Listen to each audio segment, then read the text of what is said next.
issue for our Belle, hasn't it? Villa? Her little dalliance in Maine?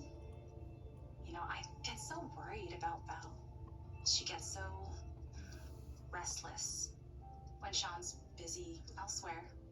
I hope that she's found someone. I mean, something to occupy all those empty hours while Sean's here with me at the hospital.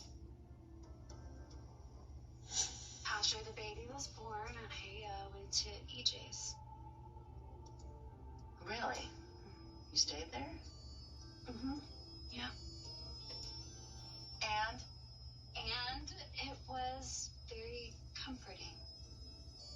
Oh my God, you slept together? I'm sorry. It's not in my No, business. it's fine, No. it's fine. But no, we actually didn't. But we came close.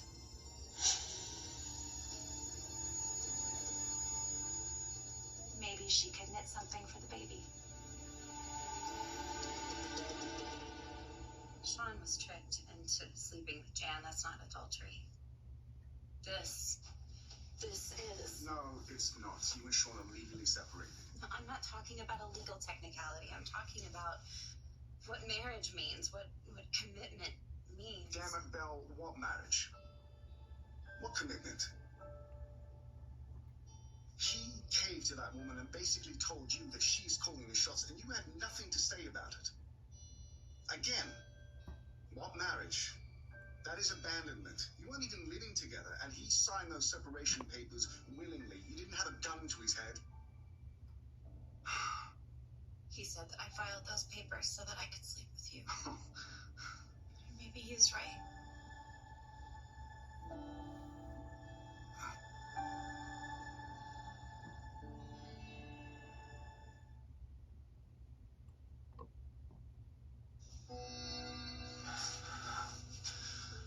She already had the baby. That's how I knew he was a boy. Wait a minute. It's too early. He was premature. Is he okay? You gotta get me back into the infirmary. I gotta see him. They're not there. They're at University Hospital. She's out? That's the whole point. I need her on the outside. What are you up to?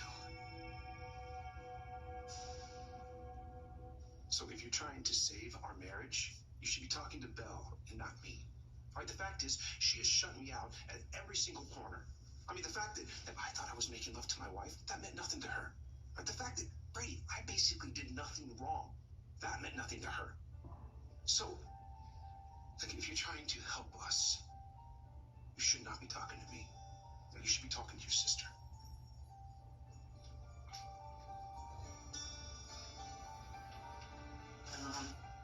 That went well, did it? He's right. About what? I need to talk to Belle now. You know, you and I had a very honest talk about our motives. We were both upfront that there was an element of sticking it to Sean and Sammy.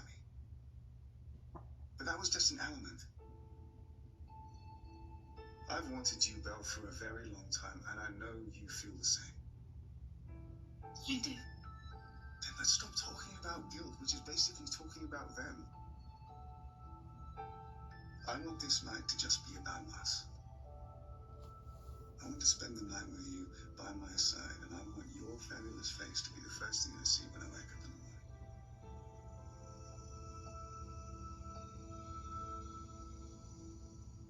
Now I know what magical thinking means.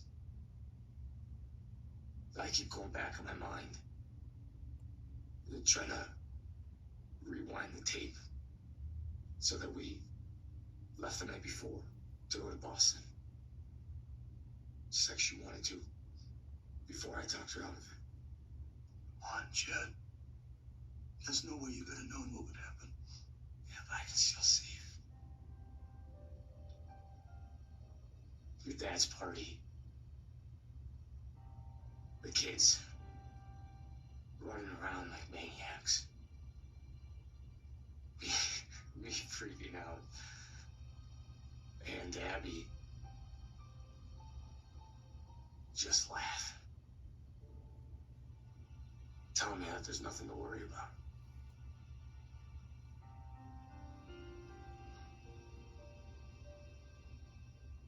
I can hear her laughing, Gigi.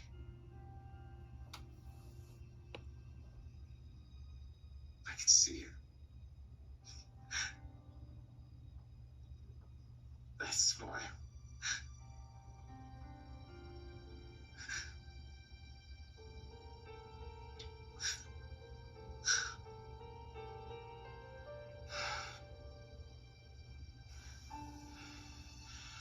Why don't you go downstairs? I'll pick something out and I'll be right down. No, I couldn't do that to you. We'll do this together.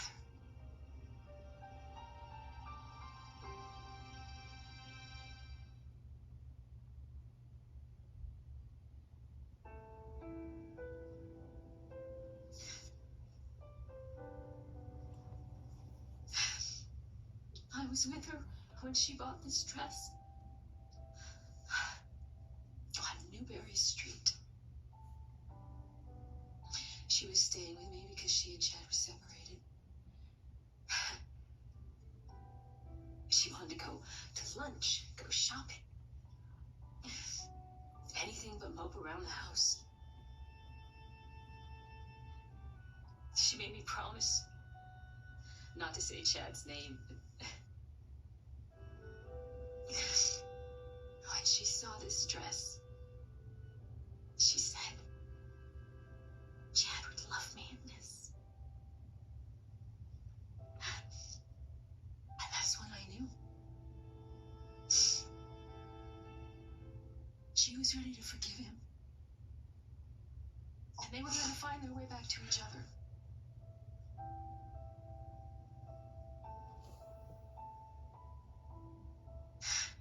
She told me I was making much too much about a dress, but when we got back to the house, Chad was there, waiting for her.